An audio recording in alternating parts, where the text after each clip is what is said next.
Hey, welcome to the inaugural interview for A Warrior Spirit. I'm here with Mercedes Hale, and Mercedes is actually the inspiration behind this podcast.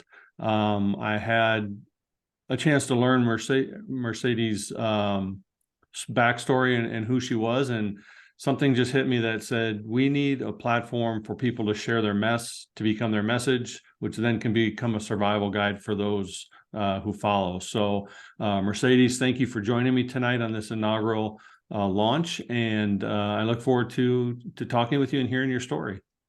Thank you, Daryl. Thank you for inviting me.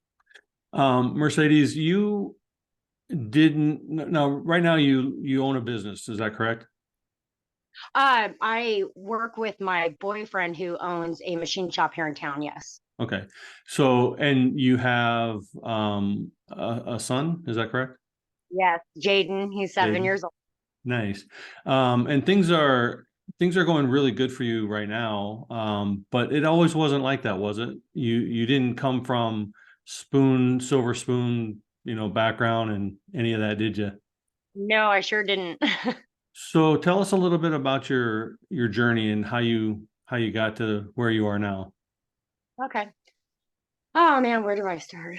So, growing up, I came from a broken home. My mom and my dad, they separated when I was 3 years old. They were party animals on drugs, drinking, the crazy rock and roll, sex and drugs lifestyle.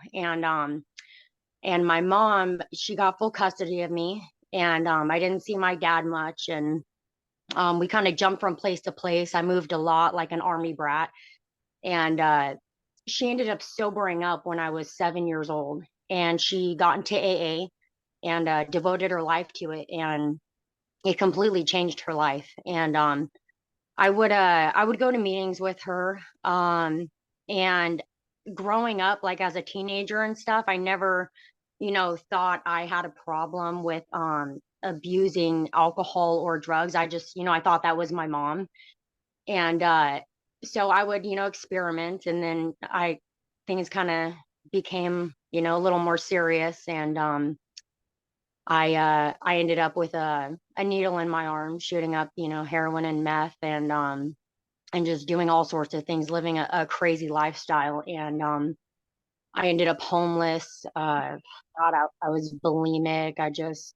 It's like every kind of addiction you could think of, I jumped to numb myself, so I didn't have to feel certain things that happened to me as I was growing up, different forms of abuse. And finally, one day I had enough. And it was kind of weird. I woke up with full of energy, and I like to call it my spiritual awakening. And I had been on a binge, I guess, for a year, homeless and sleeping anywhere I could. I didn't even know where I woke up at that morning, and I just jumped up, and I felt this overwhelming sense that I was meant for more than this. And I immediately called up my mom, and I said, "Mom, I need help." And she's like, "I've been waiting for your call." And I was like, "Oh my God." And she's like, "Call your brother." And so I called him, and he's like, "I've been waiting for your call, sis." He's like, "I got a trailer, I got the truck, I'm ready to pack you up." Within one day, I was in my brother's truck and down to Arizona from Washington, and started my new journey in life. And I had my mom had been in the program, and I had been around all that stuff, but it was like a foreign language to me. It didn't make sense when I heard it, until I was willing to do whatever it took, and I was ready to open my ears and heart, and I was willing to do anything and everything to change my life. And so I came down to Arizona, and my mom, she said, "Give me a month of your life and I will show you a life beyond your wildest dreams." And that's exactly what happened. She helped me go through the steps of AA and NA, and every kind of 12-step help group you could possibly think of. Like, I was a sponge. I would just wanted to soak it all in, because I knew I needed a different life.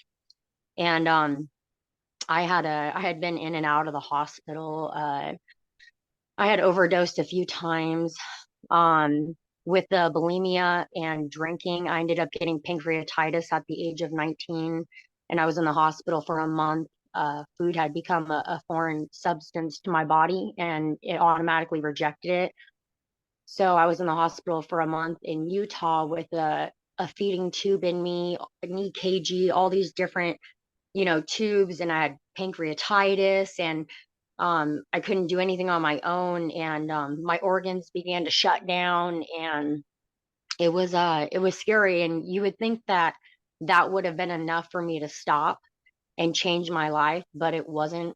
Um, I went on for a few more years, living like that and on the brink of death and going through things that nobody, should have to go through. But anyways, when I came down here and began to change my life, and I went through the steps and I went to counseling, and I dove into anything possible that could better my life and help heal me from the past traumas, so I didn't have to use anymore to cover those feelings up. And so I knew healthy coping mechanisms instead of going and getting high, and postponing the pain. And but I went through the steps, and that is a big part of my journey is, AA and recovery and all that. And I remember going through, one, two, three, and onto the fourth step where you have to write a inventory. And basically you write down everything that you've been through and all the people involved. And it's all a part of a process of healing to where you can see what you did wrong, and you can see what wasn't your fault, and who was involved. And then as you go on throughout the steps, one by one, you end up making amends. You end up, asking God to help heal you from your past traumas. And just it's a beautiful process that I continue to go through. It's like peeling an onion. Every time I go through it, it gets a little bit deeper and deeper, and I see things in a different way, and I understand on a deeper level. And but yeah, so when I was first asked to go through that, I didn't want to at first, because when I first got here, I thought, I'm healed, I'm doing all of this stuff, and I'm good now. I'll do anything except for bring up the past. I just want to leave it there. And my mom said, sternly, she's like, if you're not willing to do whatever it takes, you can go back and be homeless on the streets in Washington. And immediately I was like, no, I don't want that. Like, I know I'll die if I go back there. Um, so I was willing to do it, and I did it. And I'm so, so grateful I did, because going through all that, I realized I wasn't as bad as I thought I was, and I wasn't as good as I thought I was in certain areas. And I was able to contact the people that should be contacted if it was appropriate, and mend, do my amends and make the picture whole again. And I immediately got this weight lifted off of me. I don't even know how to explain it. Like, I feel like my chest, I was able to breathe better, and I just felt free, like a free spirit. And I don't know, I got a lot more positive, that's for sure. And but yeah, and it's been, a continuous process. And like that led, going through AA led to, like, NA, and led to uh uh how, which is like an overeating place, because I was, blessed with bulimia, alcohol addiction, drug addiction, all these different things. And I met a lot of amazing women through the process too. And I went to a few different, like, churches and things like that. And basically the last 8 years since I've moved to Arizona, it's just been a continuous growing and healing process. And I I couldn't be happier. So So how your mom and your dad were into alcohol and drugs, and you grew up watching that. How old were you when you started using alcohol, and then what did you use to drugs to graduate all the way up to heroin? so the first time I ever drank was some of my mom's wine right before she quit drinking, and I believe I was 6. And then I started drinking on the weekends when I was 13. I started using meth when I was 13. And I think the first time I ever shot up meth and heroin was when I was 14. So I started really young. And it started out as just a weekend thing, and then I would start doing it like during the school days. And I don't even know how I was able to graduate or function, honestly. I even went to college at 16 and did a Head Start program. And I don't even know how I did that, but yeah, I used early on. And it was when I was 24 that I first came into the program, when I first came down here and began to change my life. Relapse is a part of my recovery story. Sadly, I wish it wasn't, but I think I needed that to happen to remind myself that I know this better life exists, and why am I going back to what I know almost killed me? And I remember that too. I don't let that relapse go wasted, I guess you could say. So how does a 13-year-old provide the money to do hard drugs? Because that usually isn't a gift that people give you. Nope, it sure isn't. My young girlfriend, she actually had a much older boyfriend that helped supply it. And I had my brothers and sisters, friends and stuff help out too. And um it was kind of always around at my dad's house.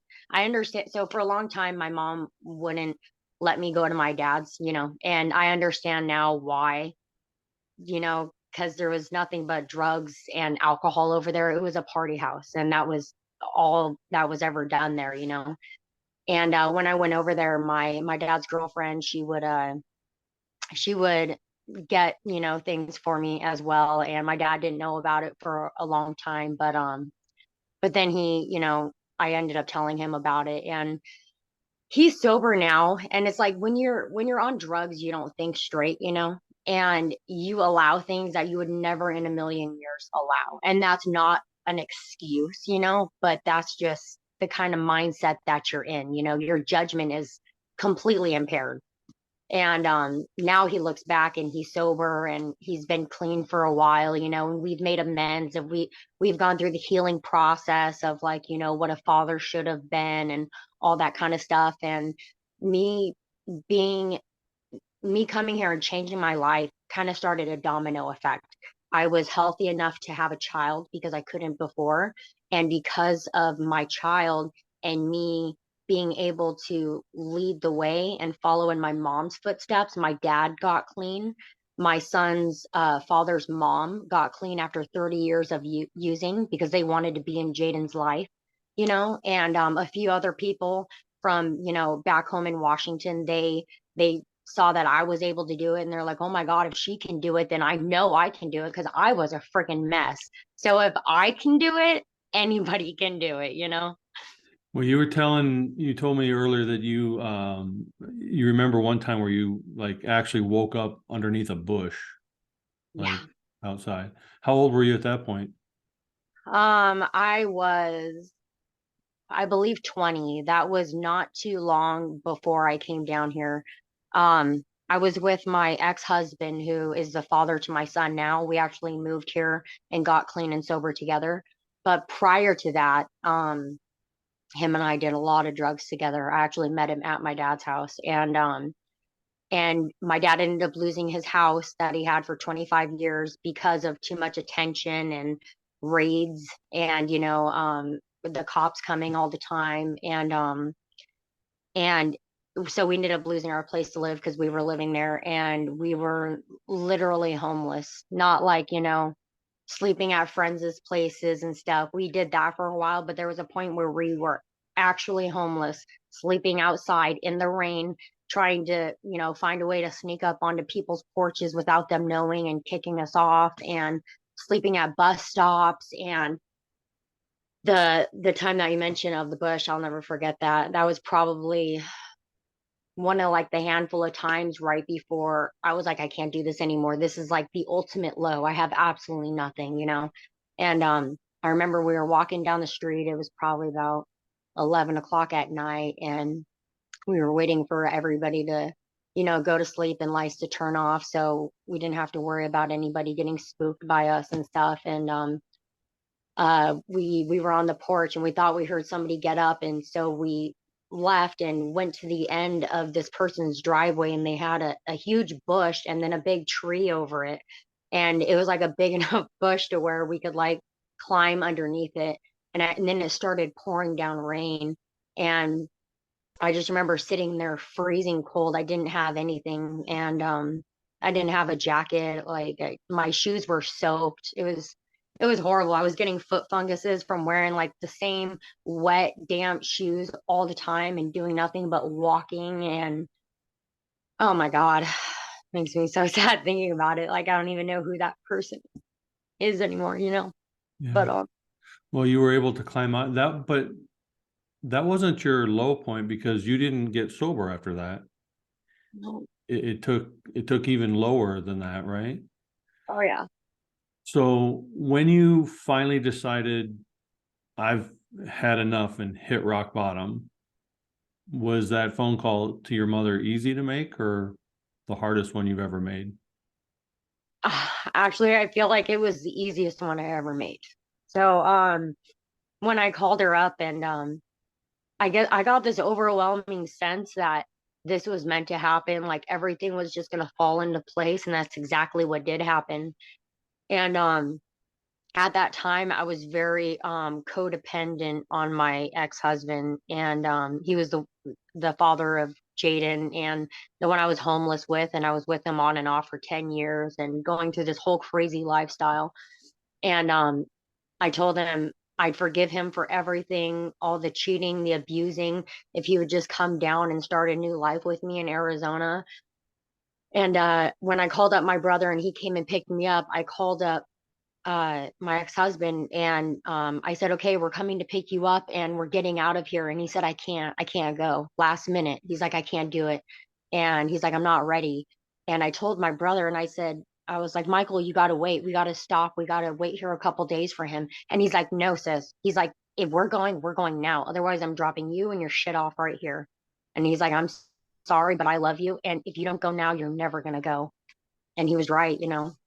And so I had to make one of the hardest decisions at that time in my life and say keep going, and say goodbye, to Chris, and just leave him to make his own, mistakes and choices. And um I put it in, God's hands or the universe's hands, and I needed to focus on me because I was so wrapped up in focusing on him and others and not bettering myself that I had put myself into this hole and lost who I was.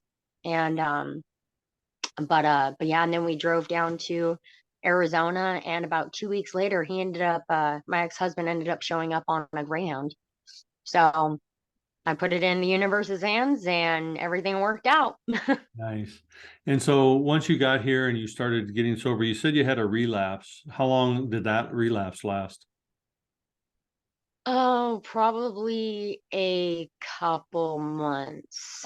Yeah, about 2 months. And I remember, so the way I viewed it was I had never had responsibility in my life. I didn't have my own place or job, like a, a consecutive job, and going to school, college and being a parent and all this stuff. And I was going to school full time.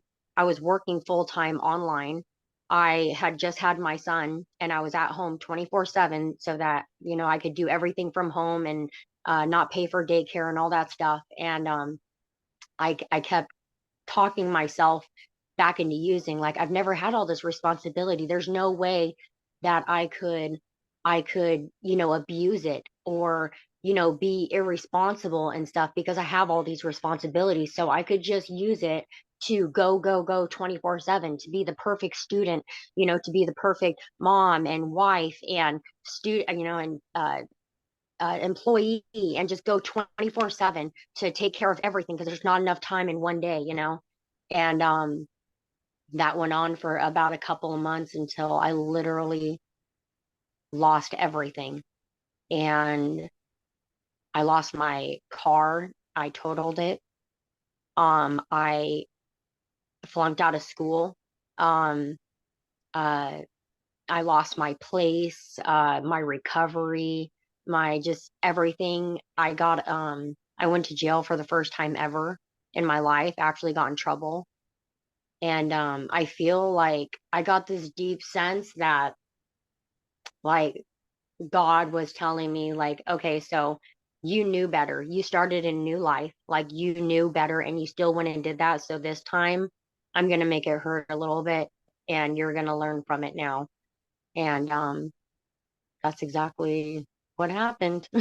And so how long have you been sober and clean? It's been about 3.5, almost 4 years. Okay, so your relapse was recent and now you're clean. And so how did you never were in danger of losing your son, were you? No, thank God not. That was the probably the most devastating part about my relapse was I never thought that I could do it after being a mom. It was one thing, to hurt myself, but I didn't want my son to go through what I went through as a kid. Mhm. And luckily, he was very young and um it was a very short period of time, not that that makes it okay, but luckily he wasn't affected by it, I guess.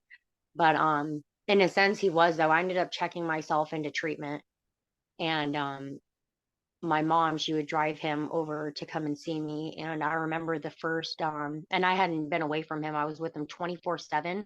I was the sole caretaker. I did all the baths, everything. I was the one that nurtured him and everything. So to be away from him for a few weeks while I was in treatment was kind of, devastating. And it kind of put me into shock. And I remember having a dream one of the first nights when I checked myself into treatment, and they had a blackout phase there where you couldn't communicate with anybody for like a week. And in my dream, I had Jaden in my arms and he was back to being just a baby. And I'm holding him and rocking him, and all the counselors at the treatment center are running up to me and they're like, "No, you can't have it. It's not time. It hasn't been 2 weeks." And I look up and I'm like, and I looked down and he vanished. And I woke up with all my sheets on the bed in a ball and just bawling and bawling. And I cried for like 2 days and just let it out and just asked myself, like, how could you do this? Like, you know better. I didn't understand how I could let myself get to that point. And I hear people talk in the program and, people who have gone through addiction and everything, and they talk about relapse and, how they could do that to their kids and themselves after they knew better. And it's like life was so good. Like, why would you go and mess that up? And at that moment, like I began to understand. And instead of being like, judgmental and stuff, I just understood more. I was more compassionate. And but yeah, cunning, they say it's cunning, baffling, and powerful, and it's true. And when you don't, like they say, to get complacent is one of the most dangerous things you can do. It's a big red flag when you think that everything is okay and you're not trying to consistently work on yourself and better yourself, that you're slipping back. If you're not going forward, you're slipping back. And I completely understand that. So you're definitely the embodiment of a warrior spirit, in my opinion. I mean, you've picked yourself up off the battlefield and you're still going. And not only that, but you've managed to maintain your bright light and some joy and some positivity in your life. And there's a very big difference between being positive and being toxic positive, because being positive is a matter of hope. You have something that can get better. Toxic positivity is just, fairy dust and rainbows. And you've been non-toxic positive in your life now. So is that memory of you holding that dream of Jaden, is that what keeps you on the sober side now? Or what tools and mechanisms do you use to propel yourself forward? There's a few different things, like, that's something that is burnt in, to my memory, but, I think being away from him for that amount of time and, what else? Just, like, I'm able to look back and see all the damage that it's caused, and my life is very good right now. And not only is my life good and my relationship amazing, and I know that all of that would vanish in a second if I were to pick back up and use. And just like what happened before when I relapsed, like I believe like I needed that relapse because I know exactly what would happen if I used again. History would repeat itself. I've tried to handle it. I've tried to control it and only do it at certain times, it doesn't work. Like I will abuse it. I'm an addict and I accept that now. There is no question in the back of my mind, well, maybe if I did it now, it would be fine. No, I know it won't, no matter what. And I feel like I've created a life now for myself that I don't want to escape from. Right. I don't, I'm happy with the person I am today. I feel good about myself. I feel good about the mother that I am. I feel good about the partner that I am, the daughter that I am, um, my, my focus and my attention goes towards bettering my life. And if I were to pick up and use, all of that would be gone. My mindset would completely change. Um, it wouldn't be authentic. This is my real true self. I don't want some synthetic version of myself. That's awesome. And when this airs, if people have, similar experiences or stories and want to reach out, is there a best way for them to reach out? Because I know you'll give back to help anyone, pull them out of their own abyss. So how Oh can they yeah, best reach you? either on Facebook, Mercedes Evelyn Hale, or you can email me at sadiebaby8888 at gmail.com. CEDEBABY 8888 at Gmail. But yeah, and then just a little something I want to say. If I can make it, anybody can. But it depends on if you're willing to do whatever it takes, And I feel like I got to that point where any suggestions or any advice or anything that somebody gave me and they were somebody that had what I want, I was willing to do it. I would find people that were living the life that I dreamed of, that had the kind of healthy relationship that I wanted, that had the healthy self-image that I wanted, or the career or whatever it was, I pushed myself around those people, and eventually I got to a point where I was strong enough to where I could reach back and help somebody else.